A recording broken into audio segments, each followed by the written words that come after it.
Throughout my many relationships, there's been the common theme of my partner feeling not as wanted as they should. And I always wondered, like, is there something wrong with me? But I realized being grade ace was just another part of me. And there's nothing wrong with me. I'm not broken. I just experience sexual attraction and love in a different way. On one side, you have being asexual, and on the other side, you have being allosexual, which is primarily what most people are. And I fall somewhere in the middle where I feel sexual attraction sometimes, not often, and for particular people.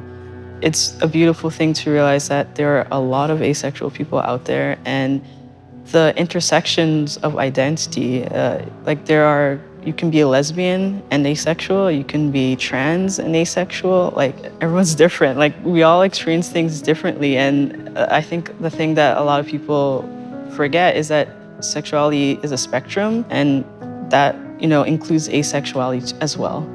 I do feel it's important to tell people and to talk about it because I understand that seeing healthy representation of different identities leads to people feeling validated within themselves, and that's really, really valuable and important.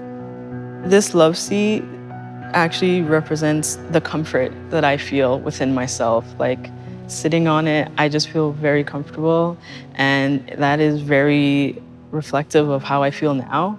I love myself and I'm very comfortable in my own skin. And yeah, that's pretty much where I'm at.